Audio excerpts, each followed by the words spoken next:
Hi, I'm Emma from Chile. Please like and subscribe to MSA. Show your love for MSA with their awesome bottles and notebooks. Peek at the collection in the description and pick your favorites. My childhood was tough. My parents were always fighting. But when I grew up, I met Clara, and my life started to become better. We met on the first day of high school, and I remember it like it was yesterday. Hi, is this seat taken?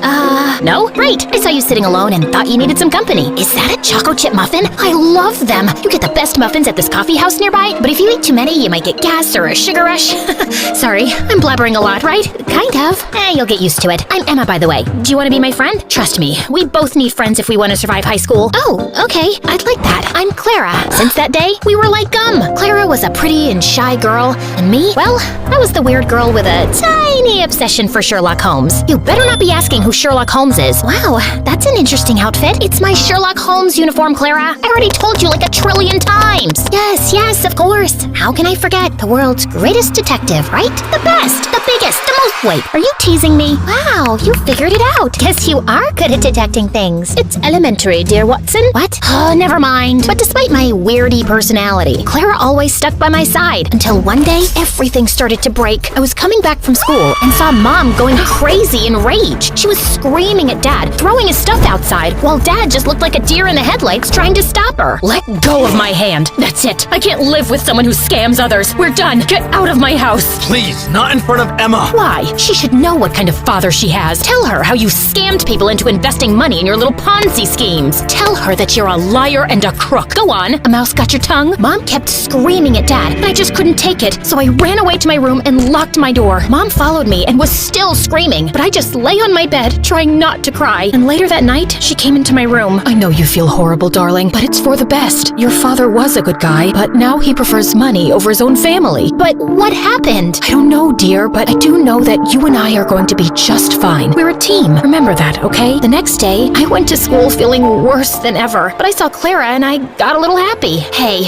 I had the most awful day yesterday. Can we skip classes and talk? I really need to vent. And why do you think I have the time to listen to you whine? Excuse me? Clara started to walk away from me, but I stopped her. No, wait, I don't understand. Did I do anything wrong? We can talk about it. Oh, God, if I have to listen to you talk one more time, I will kill myself. I don't even know how your parents tolerate you. You're so childish and annoying. I can't be around you anymore. But we're best friends. And now we're not. So please don't talk to me again. Clara left, and I felt completely broken. Did she always think of me like that? I tried to talk to Clara between breaks, but she ignored me, and she did so for the rest of the week. I had no other friends, so I just spent my time in the school library reading some Sherlock Holmes. At least the books were loyal. But one day, I was walking to my next class and saw a notebook by the lockers. I opened it out of curiosity, and what I saw blew my mind. The notebook was full of pictures of Clara. Clara going to class, Clara in the gym, Clara walking to her house. What kind of creep would do something like this? I was flipping through the pages when I noticed someone familiar in one of the photographs. It was this guy from our class, Gerardo, and he was holding a camera in a mirror reflection in the photograph. I'd seen Gerardo following Clara around in school, and I always felt that there was something off about him, but Clara would never let me chase him away. And now he was taking her pictures? This guy was a freak, and I had to do something before Clara was in some serious trouble. So I went to the principal and explained everything to her. I can't accuse any student without real proof, Emma. I mean, Gerardo is the official photographer for our yearbook. He could be taking pictures of anything else. But if you feel so strongly about this, I'll tell the teachers to be on the alert, okay? But nothing ever happened. Since telling the principal blew up in my face, I fell back on the one thing that I knew would work: my awesome detective skills. I spent the entire night stalking Gerardo on social media, but it was a dead end. The only possible solution was to confront him. But the next morning when I entered school, I saw Clara walk in with Gerardo looking completely different. Her face was painted with makeup, and her hair was all red. Oh my God, Clara, what happened? Did a radioactive spider bite you or something? What happened to your hair? And what's with the makeup? Can you stop touching her, you freak, and get out of the way? I wasn't talking to you, creepy stalker. Clara, what are you doing with him? Did he torture you? Do you need my help? She doesn't need anything from you, so get lost if you have nothing to say. Clara didn't look at me, so I walked closer to her, ignoring Gerardo's protests, and pulled out the notebook. Clara, this guy is a stalker. He's been taking your pictures since God knows when.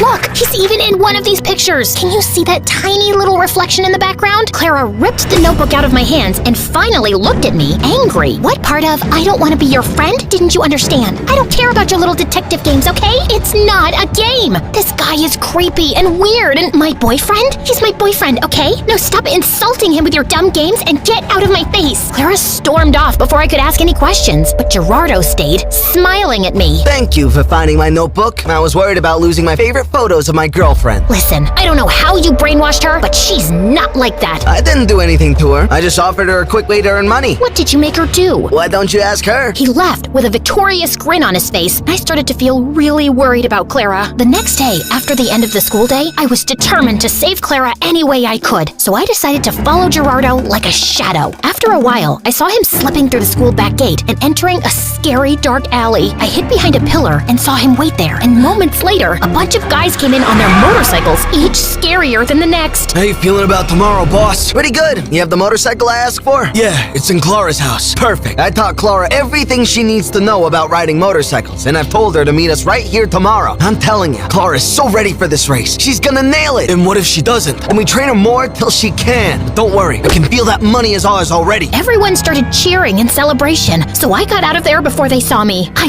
ran until I found a bench and sat down. Clara was participating in a motorcycle race? Why? I had so many questions, but right now, the only thing on my mind was to save Clara from this dumb race. The plan was simple. I was gonna go to the dark alley after school and wait for Clara to show up, and then I would just grab her arm and run till we were safe. So the next day, I went to the alley extra early and waited for everyone to show up. Everyone, including Gerardo, was around, but Clara was nowhere in sight. Half an hour went by, and when she didn't show up, I decided to leave. But my jacket got caught in one of the boxes, and I fell, and all eyes turned to me. Whoopsie! I was just making sure there was no rats here. I think it's safe to say that this place is officially rat-free.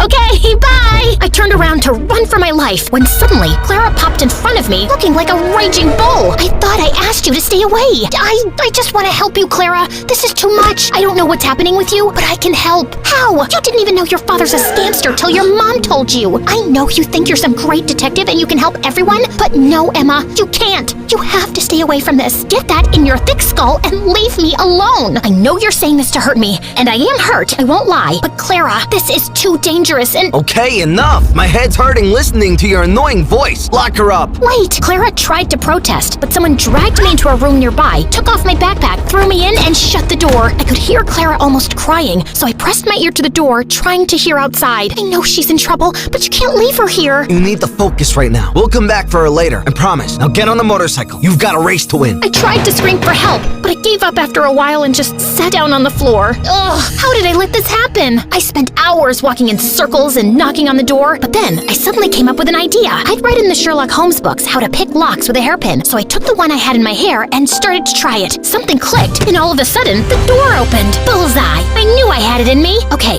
now focus. I left the alley and started to run without direction, but then I heard sounds of motorcycles. I went down a stone stairway and found a giant tunnel full of motorcycles and people. And Clara! But before I get Clara out of there, I need to do something else. Hello? 911? Come to Keller Street, down the stone stairway, and hurry up. There's an illegal motorcycle street race happening. Can you provide me with your name? There's no time. Hurry up! I hung up and ran down the stairs. All the motorcycles were already lined up, and Clara was on one of them. I could see Gerardo talking to some guy, so I ran to Clara without him seeing me. Come with me. It's impossible to escape from you, right? You can roll your eyes later. Just get off this thing and come. Emma, you don't understand. I found out a week ago that my parents declared bankruptcy, and we might have to move to a homeless shelter. He's a liar. Look at that nose on his face. It's so plastic and fake. You can't trust him. His nose was really crooked. You should have seen— Wow, great story. Let's save it for another time. Now come! Just as Clara stepped down from the motorcycle, we heard police sirens outside. I pulled Clara away before Gerardo or anyone else could frame her. How? Shh! You're a suspect. If anyone asks why you're hiding behind this bush, pretend that you're from a really exotic island, you know? Maybe you're collecting a— Emma, I'm such an idiot. I ruined everything. My grades, my life, my future, our relationship. Gerardo told me not to talk to you anymore because he wanted me all to himself. Emma, I am so sorry about everything. I just really need my friend right now. Hey, don't worry. I'm not going anywhere. You and your family can stay with us until you guys get back on your feet. Let's just go home and get you cleaned up. I missed you. I missed you too, Emma. Thank you.